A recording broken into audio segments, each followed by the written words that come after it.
অযোধ্যায় রামলালার প্রাণ প্রতিষ্ঠা সম্পন্ন হয়েছে। 84 সেকেন্ডের সেই অভিজিৎ মুহূর্ত চক্ষুদান এবং সেই সঙ্গে বিরোধীদের প্রশ্ন, প্রধানমন্ত্রী নরেন্দ্র মোদীর পাশে কি করে বসলো ভাগবত, সব প্রশ্ন একাধারে উত্তর পাওয়া যাবে। আপনারা দেখছেন top Barasat news YouTube channel.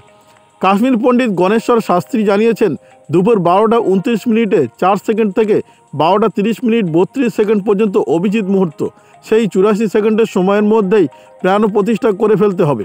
তাই হলো মুখ্য যজমানের আসনের প্রধানমন্ত্রী নরেন্দ্র মোদীকে বসিয়ে গোটা দেশকে সাক্ষী রেখে ওই সময়ের মধ্যে প্রাণ প্রতিষ্ঠা হয়ে গেল অযোধ্যার নতুন রামলালা বিগ্রহের।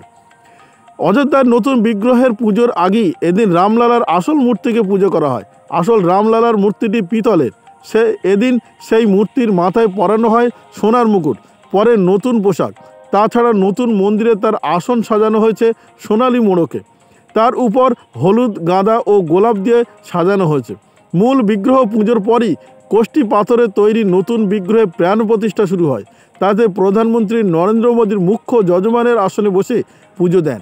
তার বাঁ দিকে বসেছিলেন সংঘ প্রধান মোহন ভাগবত, উত্তরপ্রদেশের মুখ্যমন্ত্রী যোগী আদিত্যনাথ এবং উত্তরপ্রদেশের রাজ্যপাল আনন্দিবেন প্যাটেল। মূল বিগ্রহকে সাজানো হয়েছে সোনার গহনা ও ফুল দিয়ে।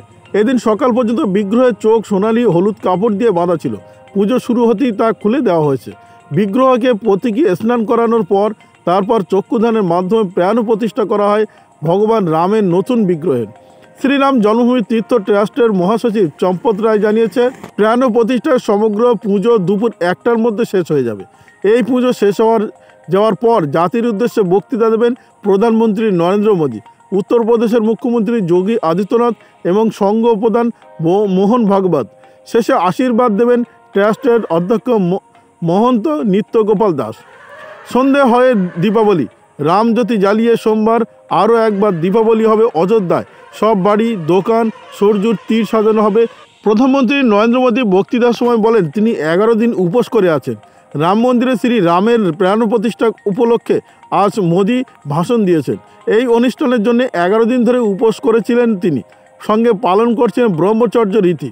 অবশেষে সমস্ত আচার শেষ হওয়ার পর সেই উপোস ভাঙলেন প্রধানমন্ত্রী নরেন্দ্র মোদী। মন্দিরের এক পুরোহিত মাহেন্দ্রক্ষণ শেষ হওয়ার পর মোদীকে জলপান করালেন নিজের হাতে। আবারও বলছি, প্রধানমন্ত্রী নরেন্দ্র মোদী 11 দিন ধরে উপোস করেছেন এবং বক্তৃতার শেষে তিনি ব্রাহ্মণের কাছে থেকে 1 চামচ জল পান করেন এবং উপোস ভাঙেন। অন্যদিকে গর্ভগৃহে মোদীর পাশে কেন মোহন ভাগবত, তা নিয়ে প্রশ্ন বিরোধীদের।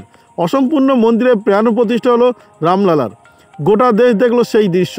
একই সঙ্গে তারা দেখলেন দেশের প্রধানমন্ত্রী নরেন্দ্র মোদীর পাশেই বসে আছেন রাষ্ট্রীয় স্বয়ংসেবক সংঘ RSS প্রধান মোহন ভাগবত। তার পাশে বসে আছেন উত্তরপ্রদেশের রাজ্যপাল আনন্দিবেন প্যাটেল ও মুখ্যমন্ত্রী যোগী আদিত্যনাথ। আর এই দৃশ্য দেখি এখন বিরোধীদের প্রশ্ন, ভাগবত কোনো সাংবিধানিক পদে বসে নেই, তিনি জনপ্রতিনিধিও নন। তাহলে কোন কটাক্ষ বলে তিনি ঢুকে গেলেন রাম মন্দিরের গর্ভগৃহে? কীভাবেই বা 3 VVIPর পাশে বসে সারলেন ভগবান রামের পুজো? বাইরে যেখানে আরও অনেক VVIPরা বসে আছেন, সেখানে তাদের ঢুকতে না দিয়ে কিভাবে ভাগবত ঢোকার ছাড়পত্র দেওয়া হলো, তা নিয়ে প্রশ্নচিহ্ন তৈরি হয়েছে। বিরোধীদের দাবি, অযোধ্যায় রাম মন্দিরের গর্ভগৃহে রামলালার মূর্তি প্রতিষ্ঠার অনুষ্ঠান যে পুরো রাজনৈতিক, সেটা প্রমাণ করে দেওয়া হলো ভাগবতের উপস্থিতির মাধ্যমে। বিরোধীরা বারবার অভিযোগ তুলেছে যে রাম মন্দিরের নির্মাণ কোনো ধর্মীয় বিষয় নয়। এই মন্দিরের নির্মাণ এবং তার উদ্বোধন সম্পূর্ণটাই করা হচ্ছে রাজনৈতিক স্বার্থে। ভিডিওটি আপনার কোনো প্রকার উপকারে লেগে থাকে অবশ্যই লাইক, কমেন্ট, শেয়ার করবেন। সেই সঙ্গে চ্যানেলটি সাবস্ক্রাইব করার অনুরোধ রইল। সবাই ভালো থাকবেন, সুস্থ থাকবেন।